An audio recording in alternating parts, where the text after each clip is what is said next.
Olá a todos e a todas, estou aqui no Central Park com o Carlo Pereira, que é CEO do Pacto Global Brasil, e vamos falar sobre a agenda do ESG aqui na Assembleia Geral da ONU. Muito papo de clima, mas antes da gente falar dos discursos na Assembleia que começou hoje, né? A agenda aqui do Pacto trouxe muitas empresas, trouxe indígenas, trouxe o movimento negro, trouxe muita gente legal na parte social e com muito apoio, né, do empresariado. Como é que você resume esses dias do Pacto Global aqui na Assembleia Geral? Rodrigo, obrigado primeiro pela oportunidade sempre, né? E tem sido muito bons, né? Na verdade, a gente tem alguns dias aqui ainda, mas como você bem trouxe, muita gente veio, né? Então, não só o empresariado, mas também pessoas de movimentos negros, indígenas também estão por aqui, né? E o pacto, né? Lembrando sempre, o nosso foco é o setor empresarial, como a gente pode engajar as empresas nas agendas da sociedade, né? E foi isso que a gente veio fazer aqui, né? Então, o nosso principal evento, que foi sábado, a gente conseguiu então montar várias mesas para tratar de vários temas, como eles estão andando no Brasil, para a gente tratar aqui, né?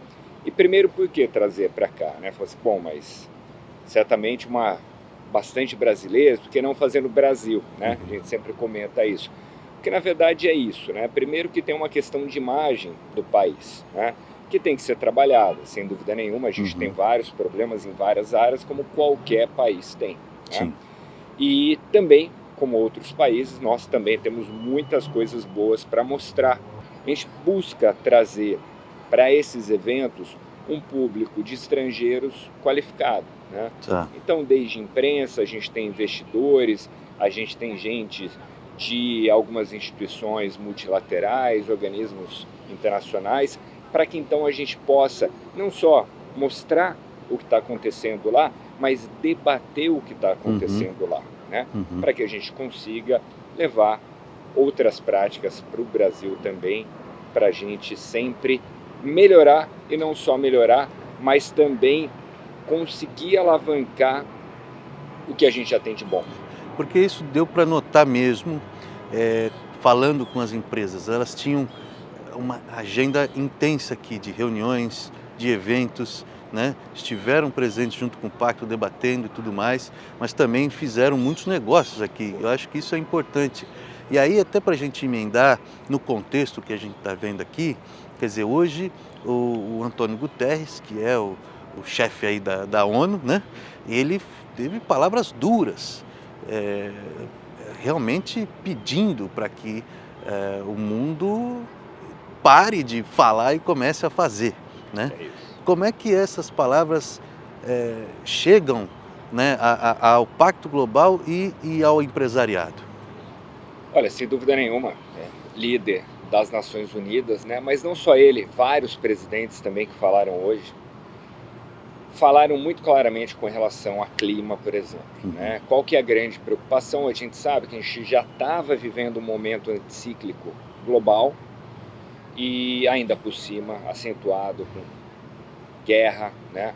Ainda, e claro, isso promoveu esse momento ruim, a pandemia e várias outras questões. E aí é claro que o que a gente tem de muito forte hoje na discussão é a segurança energética, Uhum, né? uhum, Então imagina, no momento que a ciência demonstra claramente os impactos que estão por vir, uhum, e a gente já sente na pele uhum. os impactos que estão acontecendo em qualquer lugar do mundo, Sim. né? Antigamente era aquilo, assim, as monções elas estão mais agressivas, tal, né? Legal, o que era ruim afeta milhões de pessoas, como a gente bem sabe, mas muitos países não davam muita atenção, Sim. né? Principalmente, né, se não governos, mas a opinião pública não dava muita atenção, só que agora não. Agora a gente tem ondas de calor em qualquer país da Europa, Uhum. né, a gente tem efeitos climáticos extremos outros em qualquer país, afetando qualquer tipo de classe social, né? Sim. De fato, a gente está num momento bastante crítico, né? E natural que algumas coisas sejam desaceleradas, mas a gente tem que ter muito claro a nossa meta, o nosso objetivo. Sim. Então eu entendo que essas falas elas são importantes para que a gente não esqueça o tamanho do buraco no qual a gente está. E eu senti também uma chamada para o setor privado. Inclusive, uma das falas dele, ele fala que as empresas de petróleo têm que parar de tratar isso como uma questão de PR, né? Como uma questão de imagem e passar a tratar como uma crise climática. Ou seja, me parece também que cada vez mais a ONU vai pedir a participação, né? Ou incita aí as empresas a participarem ativamente desse processo. Sem dúvida. O Pacto Global é isso, Sim. né? No final do dia, o Pacto Global foi criado há 20 anos já para isso, né? E o que a gente tem já desde o Kofi Annan, né? Então, 2 secretários gerais ali para trás, né? Então, que já dizia, bom, por isso que ele criou, né, o Pacto Global, que foi porque ele entendia que precisávamos, então, trazer as empresas para dentro dessa discussão e agindo, sem dúvida nenhuma. E, claro, como você bem comentou, o Guterres vem batendo bastante pesadamente no setor de energia fóssil em geral. Sim, né? sim. Isso a gente tem visto com bastante força e, claro, também a gente vê alguns números muito claros de que se só a gente deixasse de subsidiar a energia fóssil, Sim. veja, não estou falando em tirar dinheiro do fóssil e colocar em renovável, Sim. estou falando de tirar dinheiro do fóssil. Né? Sim. Talvez já fosse suficiente para a gente alavancar de vez as tecnologias que estão aí. Né?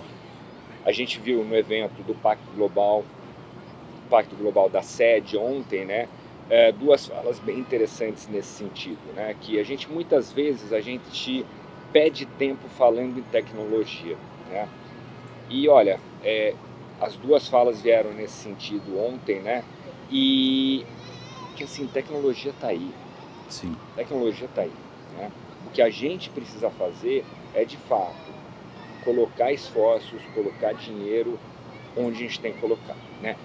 Tomando cuidado, entendo, para ter uma transição justa. É interessante, bom que você tocou nesse assunto, porque me parece que essa é uma pauta que fala muito ao Brasil. Como a gente viu, muitos movimentos sociais aqui e falando que não há resolução das mudanças climáticas, da crise climática, sem resolver a desigualdade. E aí que acho que é o grande desafio do Brasil, e você trouxe também essa questão da imagem do Brasil. Talvez nós possamos, né, as empresas brasileiras possam fazer esse PR, como diz o Guterres, a partir desse entendimento de que o Brasil é uma solução para a crise climática, porque é um país que tem um potencial verde maior do que a grande maioria dos países, mas também é um desafio em relação a como você financia e como você reduz os impactos da transição, né? E aí como é que o pacto vai trabalhar esse tema dentro das empresas? A gente já estabeleceu alguns movimentos, né, no pacto, a gente lançou no início desse ano, e que falam de todos esses temas que a gente está dizendo aqui, né? Desde a questão, por exemplo, de recursos hídricos, super importante, né? Sim. O movimento voltado à mudança do clima, para estabelecimento de metas claras para a redução de emissões. A gente tem também todo o nosso bloco ali de direitos humanos. E o que é importante isso tudo que a gente está dizendo, né? Primeiro, com relação à imagem do Brasil aqui fora. Sim. Né? Isso assim, o desmatamento, que é histórico, que vem piorando muito, etc, etc, etc, a gente sabe os porquês. Né? Isso aí é ruim para qualquer qualquer setor, entendeu? Eu não estou falando de setor A, ou B, ou C, não, qualquer setor isso aí é ruim para o Brasil, para a imagem do Brasil. Né? Então o empresariado já vem se mobilizando nesses últimos anos. Uma coisa da transição justa que eu gosto sempre, né, de esclarecer, a gente tem que ir do ponto A para o ponto B. Sim. E nessa transição a gente não pode esquecer as pessoas que vão ser prejudicadas também. Né? Que eu quero dizer, um exemplo simples aqui, a gente sabe que tem algumas regiões no Brasil que tem carvão. Né? E aí o que a gente quer? A gente quer fazer uma transição dessa matriz. Né? A gente quer, porque não, alguns falam em terminar, né, com essa fonte. Mas olha só, tem muita gente que depende dela. Então a gente tem que pensar nesses trabalhadores e trabalhadoras. Né? E aí a questão da justiça climática, que aí tem dois lados também, né? Que a gente deve dar atenção aos mais vulneráveis, né? Lembrando sempre a população negra, as crianças, as mulheres, os povos originários, e a gente tem que também empoderar todas essas populações, né? Vamos lembrar de um número aqui para finalizar, né? Que a gente tem 5% de povos originários no mundo, e eles cuidam de 80% das florestas. Muito interessante esse dado. E aí vem o que foi o evento no sábado, o final do evento no sábado, com aquele show dos indígenas com o Alok. E até a gente trouxe aqui na reportagem que a gente fez, falando da utopia. E me parece que o Brasil está nesse caminho, né? A gente visualizar aí uma utopia que, por que não, pode ser uma utopia dos povos originários, né? E aí a gente chega numa nova economia que é boa para todo mundo. Sabe uma coisa interessante? O Alok falou isso, mas também o diretor dele, o Fábio, trouxe uma coisa muito interessante, né? Da gente repensar o futuro. Sim. Não foi bem esse termo que ele usou, mas vamos nos ater nisso, repensar o futuro. Em que sentido? No sentido de que quando a gente pensa em futuro, se a gente perguntar para qualquer um aqui, vem o quê? Aquela coisa Mad Max, isso. Blade Runner, aquela coisa catastrófica, tecnologia, enfim, aqui, caos. Gotham City aqui. Exatamente, né? E aí, o que eles estão propondo, né? Por meio da arte, por meio da música, mas não só, também, né? Cinema, jogos, né? Eles estão propondo da gente repensar isso, né? Por que a gente não pode pensar o futuro e pensar o futuro como, por exemplo, a floresta amazônica, né? Pujante, mas sim cheia de coisas tecnológicas. Sim, ciência, tecnologia. A gente aproveitando da bioeconomia, e assim, drone passando, analisando isso, aquilo, outro. Enfim, a gente pode pensar isso. Né? Não só o Brasil, falei floresta amazônica por falar. Sim, E porque aquilo, assim, né? E até uma coisa pessoal, né? Eu voava de paraglider, né? Eu lembro que o meu instrutor, ele falava assim, olha, não olha para onde você não quer ir, você vai acabar indo para lá. Né? E eu tomei alguns tombos antes de aprender isso. E é isso, né? Então, assim, se a gente ficar mirando esse futuro Blade Runner, é Blade Runner que a gente vai ter. Exatamente. Né? Então, por isso essa coisa de reimaginar o que pode e deve ser o futuro, eu acho que faz todo sentido. E eu vou dizer uma coisa, o empresário, o homem de negócios, ele geralmente acha que a economia pauta a cultura, né? Mas eu vou dizer, a cultura pauta a economia. Ao contrário, né? Carlos, muito obrigado. Obrigado. Prazer conversar mais uma vez. E vamos em frente aí nessa agenda dos ODS. Obrigado, Rodrigo. Valeu.